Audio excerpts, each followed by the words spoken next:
सलाम आदाब दोस्तों, सुप्रभात। आप जान रहे हैं कि पूरा देश में 18वीं लोकसभा का चुनाव होना और रिजल्ट आने के बाद जो माहौल है, उस माहौल के बीच में व्यस्तताओं के बीच में हम लोग जो है विश्व पर्यावरण दिवस पर जो पूरे विश्व में प्रदूषण की जो भरमार है, आप देख रहे हैं कि ग्लोबल वार्मिंग के चलते आज जो पूरा देश की जो स्थिति है, और ख़ास करके आप देख रहे हैं कि जून का महीना जा रहा है, पूरे भारत में heat wave 52 degree 53 degree Celsius आ गया तापमान। उनके बीच में आज पर्यावरण दिवस पर जो कि हम लोग पौधे लगा रहे हैं, जिस प्रकार लोकतंत्र का पर्व हम लोग ने संपन्न किया, उसी प्रकार हर मनुष्य का वोट देने का अधिकार है। उसी प्रकार हर भारतीयों को, हर जनता को, हर जाति धर्म के लोगों को, हर एक पूरे पर्यावरण के लिए, पूरे देश के लिए, जिस तरह आपने अपने बाल बच्चों को लिखे हैं, उसी प्रकार पर्यावरण को शुद्ध रखने के लिए, इन्वायरमेंट को ठीक रखने के लिए, ग्लोबल वार्मिंग को ठीक रखने के लिए, पानी हो, बरसात हो, सारा चीज़ हो, हमारा धरती कम तबे, उसके लिए हर एक आदमी को संकल्प लेना होगा, प्रतिज्ञा करनी होगी कि हमें हर एक वृक्ष लगाना है।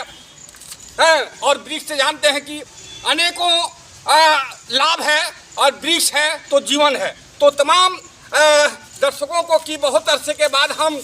चुनाव के व्यस्तताओं के बीच, चुनाव में व्यस्त होने के बावजूद भी आज पर्यावरण के लिए समय निकाल करके, खास करके आप जान रहे हैं कि famous UPVS food kitchen garden में हम लोग हैं, और यहाँ पर हम लोग एक से एक प्रयोग कर रहे हैं। तो इस परिस्थितियों में हमारे बीच कोरमा में अभी भी चुनाव करा करके आए हैं हमारे नीलेश कुमार चंदन जी, और वो भी व्यस्तताओं के बीच टेलीफोनिक वार्ता के बीच आए, और उन्होंने इस महापर्व में संपर्क करा कर कि पर्यावरण के प्रति जागरूक के लिए आज हमारे बीच में हैं, और हमारे बीच में है पर्यावरण के संबंध में नीलेश जी, चंदन जी भी कुछ आपको बताएंगे। तो नीलेश जी, बहुत बहुत धन्यवाद। सभी दर्शकों का विश्व पर्यावरण दिवस पे आप लोगों का हार्दिक स्वागत है। हमारे एग्रीकल्चर एक्सपर्ट श्री गणेश गौतम जी जो आज बता रहे हैं विश्व पर्यावरण दिवस का महत्व इस मायने में ज़्यादा है कि पिछले कुछ सालों से ये जो वेव हीट का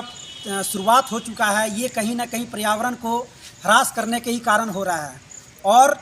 अभी ऐसा माहौल चुनाव के बाद हुआ है कि अब चुनाव संपन्न हुआ, खुशीपूर्वक संपन्न हुआ, तो सभी लोगों से आग्रह है,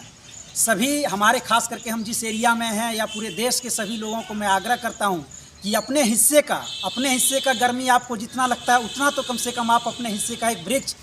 वृक्ष अपने हिस्से का जरूर लगाएं। और इस पर्यावरण दिवस को आने वाले दिनों में 5 साल में पूरा भारत में जो 40% से ज़्यादा बोलता है जंगली एरिया होना चाहिए, 30% 33%, वो घट के आज 27% होने जा रहा है। उसको फुलफिल करने के लिए सभी भारत के नागरिकों से अपील करते हैं। बहुत बहुत धन्यवाद। देख रहे हैं आज हमें जो किया अमरूद का, आप जानते हैं अमरूद का अनेक आयुर्वेद से लेकर के अनेक गुण है, कब्जियत वगैरह, विटामिन वगैरह, पेट साफ रखने के लिए, इसलिए हम लोग आज कई प्लांट लगाएंगे, कई पौधे लगाएंगे। लेकिन आज हम लोग शुरुआत कर रहे हैं फलों के साथ, अमरूद के साथ। देखिए अमरूद का वृक्ष हम लोग लगा रहे हैं, और बहुत अच्छा अमरूद है। आप देखे हैं कि देखिए इसकी वैरायटी और इसकी जो टहनियाँ है, इसकी जो शाखाएँ निकली है, आप देख रहे हैं इनकी शाखाएँ, इनकी टहनियाँ इतनी अच्छा है। तो हमको उम्मीद है कि बहुत अच्छा अमरूद है। शायद हमको लग रहा है कि हम लोग जब नर्सरी से इसको लाए थे, इलाहाबादी अमरूद का करके नर्सरी से प्राप्त हुआ था, और हम लोग उसी के संदर्भ में हम लोग देखिए इसको हम लोग लगा रहे हैं। देखिए गड्ढा कर लिए हैं, और गड्ढा करने के बाद देखिए बर्मी, और अब हम बर्मी इसको थोड़ा पहले नीचे में हम इसको बर्मी डाल लेते हैं, और इसके बाद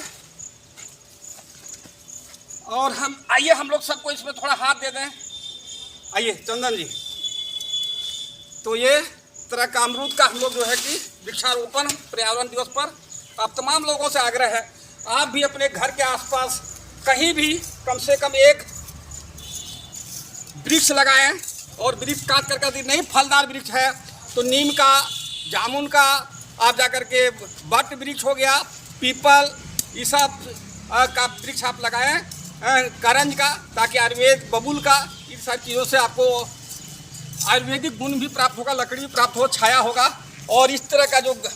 गर्मी पड़ रही है गर्मी से राहत होगा, सबों के लिए ऑक्सीजन की प्राप्ति होगी। पर्यावरण यदि शुद्ध रहेगा तो जीवन हमारा सुखमय होगा।